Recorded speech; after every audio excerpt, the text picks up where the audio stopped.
No, it's been great. I think that information is valuable, and he's got a lot of information about things that happen with the Mets. And, we're going to always use every bit of information we can to get better. And, knowing his points of views on things are really helpful to me. So, I'm going to value that relationship and learn from him and his experiences. He was a great manager here for a long time, one of the longest tenured managers in Mets history. So, he knows a thing or two, and I'm going to use that to my advantage and the Mets' advantage.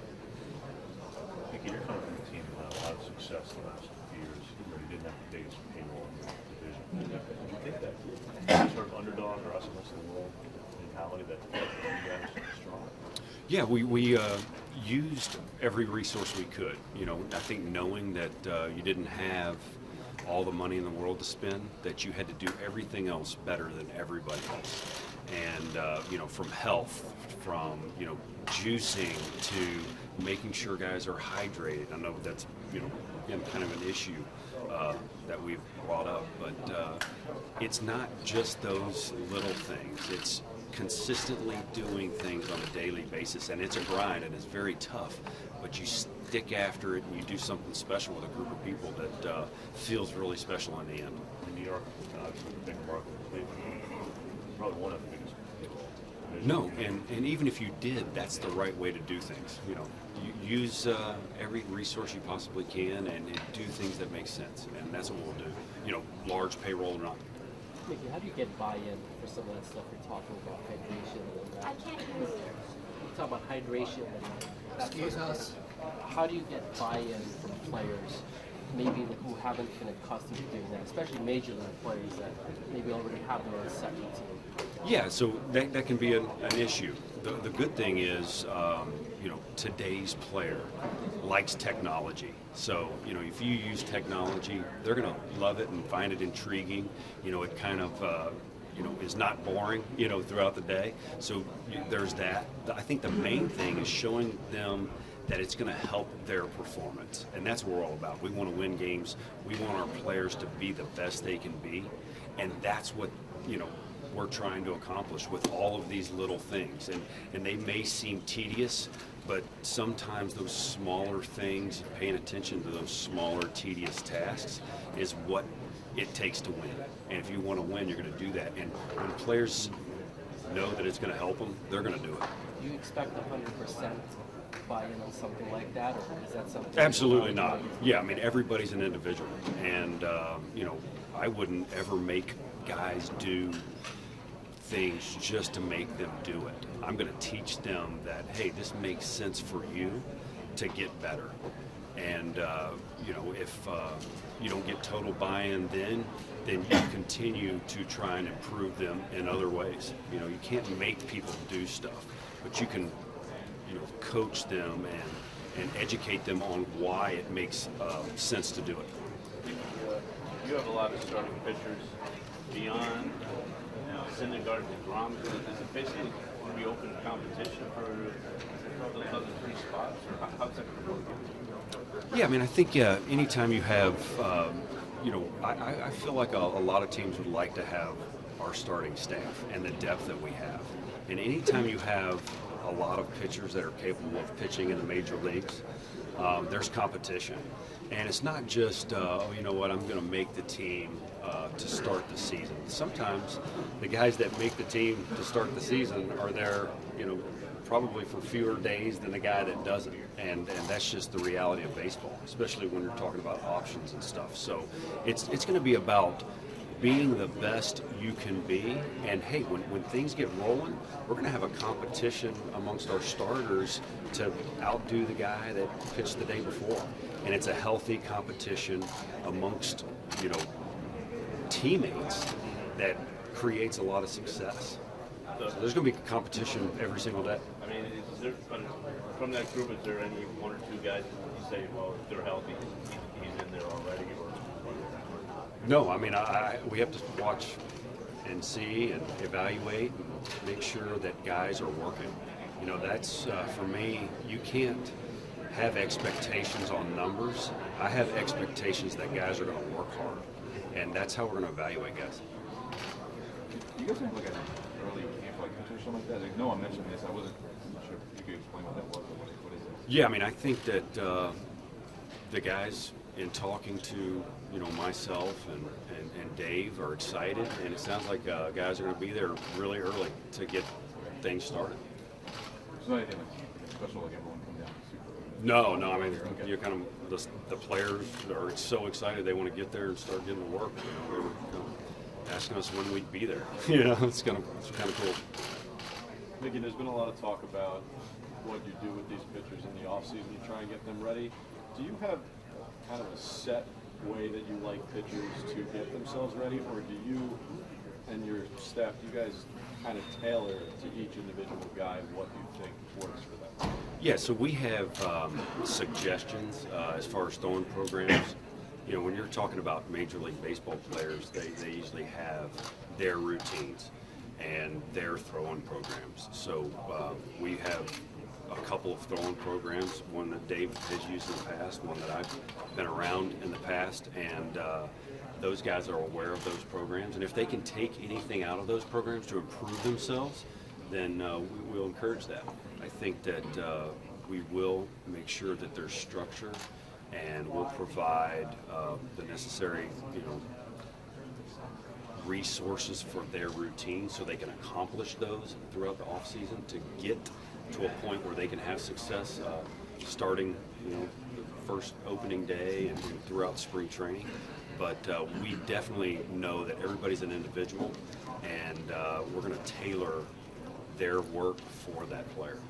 You said you were going to watch video of every game. How far along are you? So when I'm in my office in New York, I have it kind of playing. They can condense a game down to 20 minutes. That's a tall task. I've been trying to do it. I don't know if I'm going to make it all the way through, but I think more than that, I'm trying to hone in on individuals. And as I'm watching a game, if I see something like a position player, I'll kind of hone in on him and kind of watch what he's doing. So it's been really. I just want to be familiar with what the players can do. Well, now when you look at Matt Harvey and you watch what he's doing on there, how much of it do you think is the physical issue of your thoracic outlet syndrome surgery? How much of it is up here? Yeah, I'm not really sure yet. I've talked to him on the phone. There's a lot more evaluating and talking to and seeing and throw. Dave getting his hands on him in the off season, and that needs to be done before we can even discuss that really. Coming in, where do you guys kind of fit? I mean, you have a rotation with a lot of potential, but it has health questions. You have some younger players, you have some pros, kind of on the spectrum between like World Series favorite and like rebuild. Where do you think you guys kind of fit in for what you know about the team coming in? I think any team, no matter where they've been identified as rebuilding or a contender, is going to have expectations to win. And we're not going to be concerned about, what direction anybody thinks we're going in. We're going to do everything we can every day to create a culture that wins. And if we win this year, great. If not, we're going to be putting methods, routines, processes in place to create this culture where we're going to sustain winning for a long time. And that's our ultimate goal. And that goal of winning this year is definitely there. And we're never going to consider ourselves in rebuild mode or championship mode. We're going to have a process for everything we do, and we're going to stick to that process. We're going to go A, B, C, D, and not go A, C. Because things get lost and things don't get accomplished that you need to get done, and you can't win like that consistently. Mikey, I know nothing's as simple as insurance familiar. Never really made it back to the closer's role. Is going into next year the closer in your mind, or do you have to figure that out? You know what? I think that we're going to pitch guys when it makes sense, and we're going to pitch guys to their strengths, and they're going to face the batters they should be facing. So if that means that he's going to close every game, that could happen if that lines up that way. But we're not locked into that. I think that we have to make sure we get to a safe situation, and if we can't get there, it doesn't do any good to have this guy being named the closer. So we're going to pitch guys when it makes sense, and we're going to do everything we can to win the game that night. Can it work over 162 games to not have a dedicated closer? Yeah, I mean, I think it can. If you're having pitchers face the guys they're supposed to face, it can. Mickey, I know it's not as simple as one sentence usually, but the launch angle, 12-6 curveball, high fastball, is that an actual counter to what a lot of guys approach at the plate actually is now? Yeah, I mean, it's a counter to a guy that's probably trying to lift the ball, even if it's not him trying to create a launch angle, just his normal swing. I think that it's the pitching coach's job, the pitcher's job, the catcher's job to identify what kind of swing any hitter has and come up with a plan to attack that swing. And if they have a little bit of a dip and swinging up, then the high fastball, especially a good ride and four-seamer, and the breaking ball in the dirt seems to counter that pretty good. Is that a pitch that you can learn up at this? Can you teach guys to throw 12-6 and really work it consistently? You if can. They haven't had it in the arsenal. You can. That takes time. I think that the key to pitching is to pitch with your best stuff.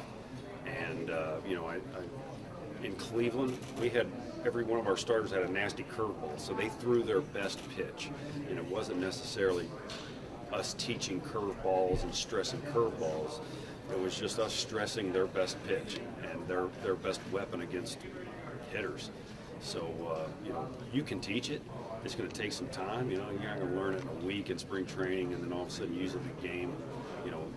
To when the game's on the line, the first game of the season. But I think there's value to a curveball and slowing the bat down and being able to lead with that pitch, vary it. I think you could do the same with a slider if you're using that pitch the same way. If you're just trying to throw it middle and you're never bouncing it, that's where you come into a problem. Could you clarify when you talk about your closure, are you saying you don't want to go into the season having someone leave the closure, or you see one direction? Yeah, I mean, I think it depends on, what spring training looks like. I don't think I'm prepared to, say one way or the other. I have thoughts going into the season that I just want our pitchers to face the batters they're supposed to face. And, if it means he's a closer, then he's a closer. I'm not really concerned about titles. I don't think the players, from talking to them, are concerned about titles. These players want to win and want to pitch and want to have success, and that's what we're going to set them up to do. So along those lines,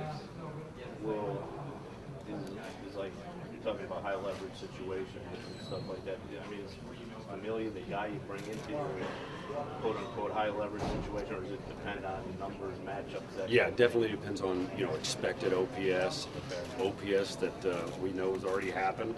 I'm going to look at all that information. I'm going to look at where does this pitcher's fastball end up, and is that the same spot that this guy hits the ball really well? So there's probably 50 factors that goes into why you're bringing a guy in, and we're going to take all those into account. Maybe a lot of people have looked at that, talked about set bullpen rules, and obviously you're not talking that way. So I was wondering, in your career, when do you think that changed over in your mind when you looked at it from more of a leverage perspective, and what kind of swing is that? Yeah, I mean, I think being around Terry Francona, who has done that the best, and it's not just that one high leverage situation that defined how Tito ran his bullpen. He set everybody up, whether it was the 12th pitcher on the staff, that last guy in the bullpen, never faced guys he shouldn't have. So if you go back and look at, Terry Francona's bullpens, there's not too many guys that ever struggled under his, when he was their leader. Everybody on the staff pitched good for a reason, because they always faced the guys they were supposed to. And if you do that, then players can pitch whenever, and they want to pitch whenever. Now, you got to have the right personalities to do it. We were lucky to have Andrew Miller, who's one of the better relievers in all of baseball, that would pitch in the 5th if you asked him to. The 4th, he's just a special type guy, and it seems like we have some of those with the Mets. There used to be resistance to that because you hear guys say, well, they want to roll, they want Right. to have a chance to expect when they come in. So do you have a better sense of this group, or a good enough sense of this group already to know that they would be open to doing whatever? breaking free from these old roles? From what I've heard of them from other people, from talking to the players and their desire to win, I do get that feeling. And you know, I can never speak for anybody, but that's a feeling I get when I talk to this excited, you know, group of players, that there's not a lot of selfishness going on, and they just want to win, and they'll do whatever it takes to win. It's pretty cool. In your past, I don't know how much backfield down at spring training you wanted to get to, how much you actually enjoyed that. Can you, as a manager, still find yourself wandering around those areas to sort of get excited? Oh yeah, and I think that's the exciting part of it. You know, once you're out on the field and getting to see, you know, whatever it is you're working on that day, and that's what I'm looking forward to the most. I'll definitely be there. But seeing young guys work in backfields, it almost seems like as a manager you might not, when you're allocating your own time, might not do that as much. But is that something you want to carve out? Absolutely. I think that everybody on your roster is going to help you win at some point, and they need to know that that work on the backfield, even if you're a young guy, is very important. So I'll definitely pay attention to that. Mickey, one of the guys that you played for was Buck Showalter in Texas, and he's managed like 4 other managers in the big leagues right now. Is there anything that you've learned from him that you're taking into your job now? Yeah, I mean, how prepared Buck was, how organized he was. I mean, he had countdown clocks in spring training to the first pitch of the season, you know, counting down to the second. And, you know, he cared about his players. He communicated with his players. You know, he made sure he was around. He didn't just sit in his office. I mean, I learned a ton of stuff from Buck.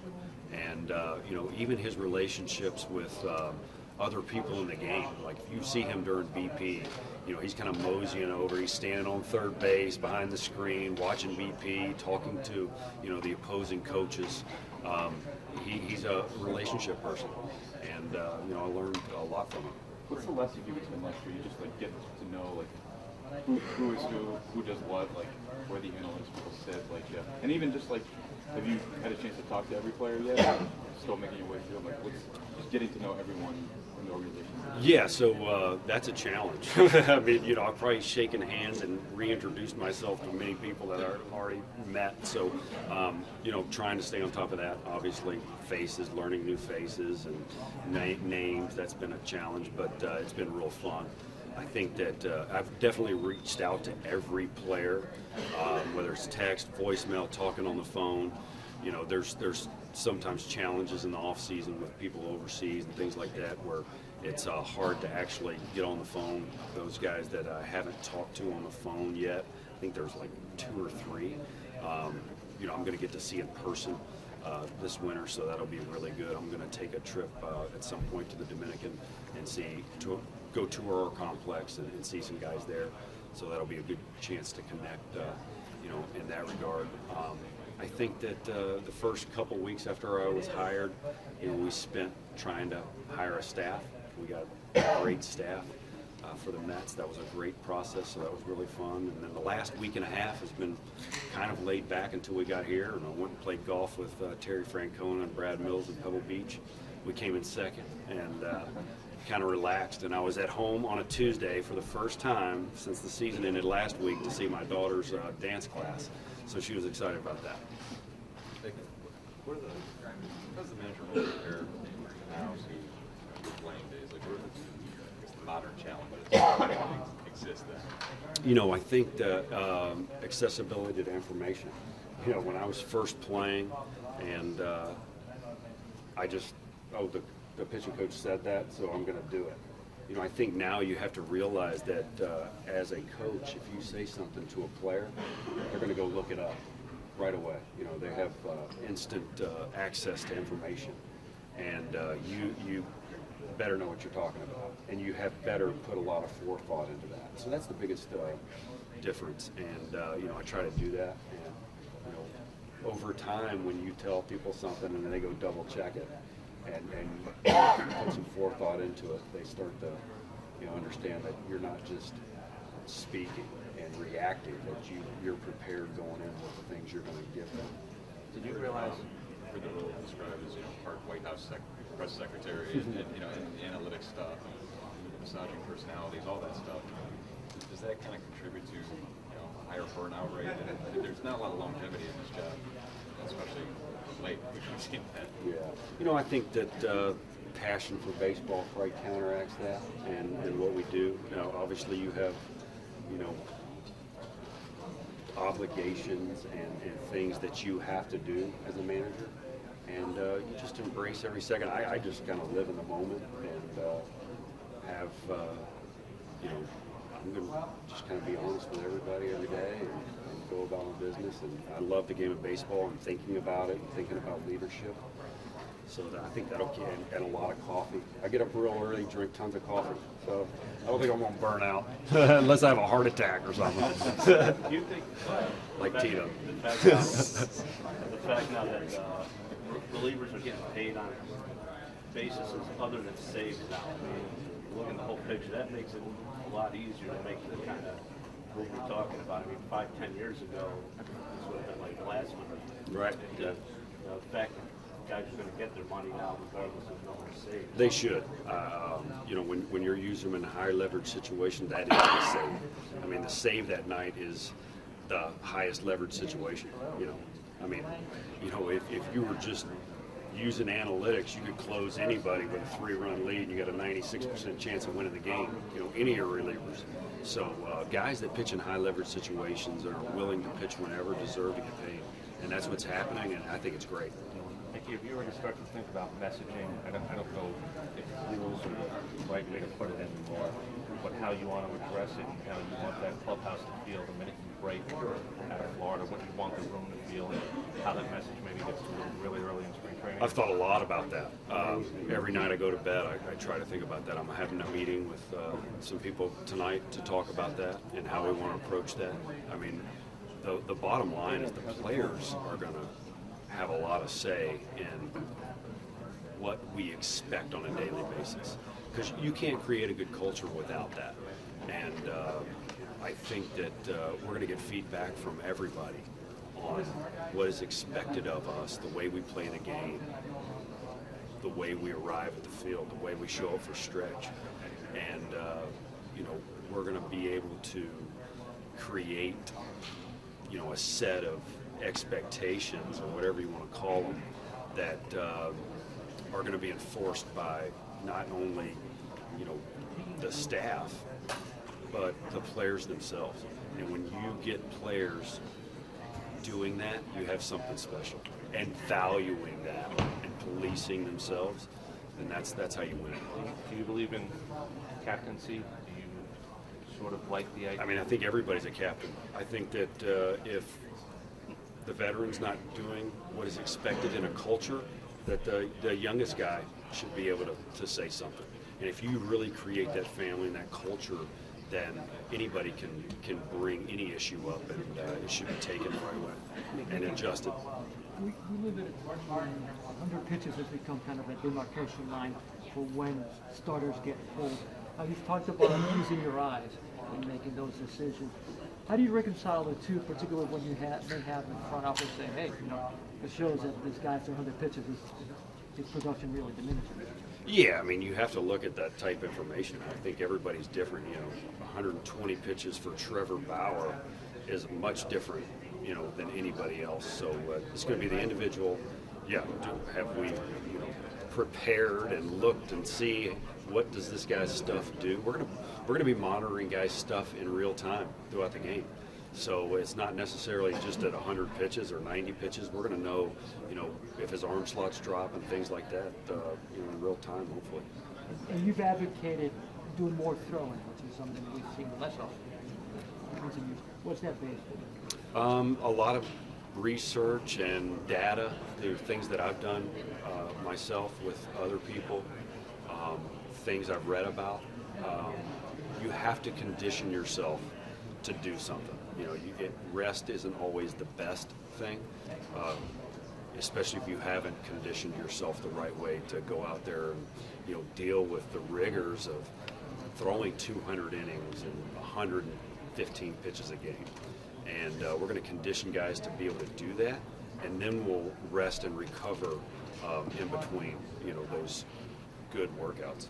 Can you talked a lot about analytics information. So your exploration of that, is there one idea that you're taking from that that maybe change the way you view something in the game? That maybe you saw it one way as a player, and now that you're exposed to this stuff, you're taking something away to change your worldview. Yeah, I mean, I think probably the biggest thing is when you're a player and you faced somebody 4 times, right? And I guess what I'm talking about is small sample sizes versus, like a 3-year look and those analytical numbers. Yeah, you've gone 3 for 4 off of this guy, So let me put it this way. In my debut, I hadn't hit since high school, and I went 2 for 3 off of Dustin Hermanson. So does that mean that when I come up as a pitcher the next time, Dustin Hermanson shouldn't stay in and strike me out, which he would have done? I think that small sample sizes has become very clear to me that you can't put too much stock in that. So you mentioned analytics, so you guys might not be able to play this much, but in your opinion, do you think it's possible to actually stay as a great player in We're going to find out. I think that he probably has the talent to do it from what I've heard. I think that you might see some different things than you've ever seen in the big league, maybe a 6-man rotation, things like that. I don't know. We'll see. I don't know. You might.